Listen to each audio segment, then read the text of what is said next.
Hello and welcome. My name is Biagio Mazza. I'm Pastoral Associate at St. Sabina's Parish in Belton, Missouri. And this is part of a series called Do You Know? Today's Do You Know question is, what is the feast of the Exaltation of the Holy Cross, which occurs on September the 14th every year? This feast is pretty much known worldwide and actually celebrated with great events and festivals throughout the world. And it actually has its origins in the early church. The early church did not have a great devotion to the cross for the first 300 years almost. There was very little artifacts, artwork that comes out of the early church that has the cross as a symbol. Rather, the cross takes on a significant kind of significance when Constantine makes Christianity acceptable in the empire, roughly around the year 313 and so. And at that time, really, he decides to become a Christian and decides to really do a great deal of building of the church and its significance throughout the known world at the time. And one of the things that he did was to travel to the various places with his mother. He traveled to various places where Jesus lived and to actually build churches in honor of those places. His mother is known as Helena, and she is credited with having discovered supposedly the true cross and built a church there, the Church of the Holy Sepulchre that exists to this very day.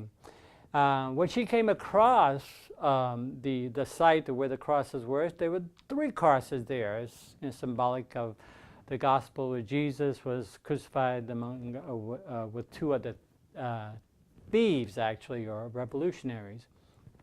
In order to discover which one was the actual true cross, what they did is they laid the cross on a leper, and the first 2 crosses did nothing, but the third one actually cured the leper, which gave them an indication that this was the true cross.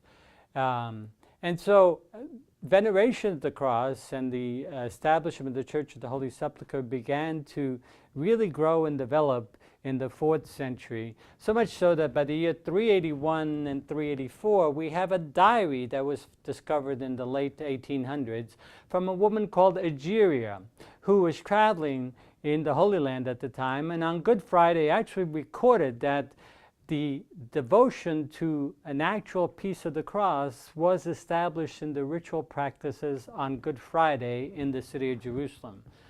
Devotion to the Holy Cross spread throughout the world, and even to this very day, on Good Friday, we had the veneration of the cross during the ritual for Good Friday.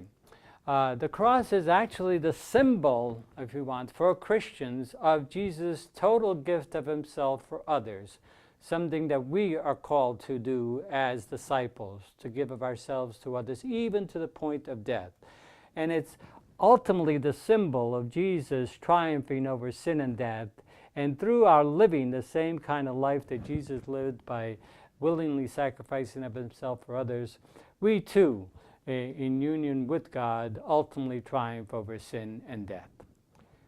Thank you very much. I hope this was helpful for you, and hopefully that you will celebrate the Feast of the Holy Cross from a new perspective this year.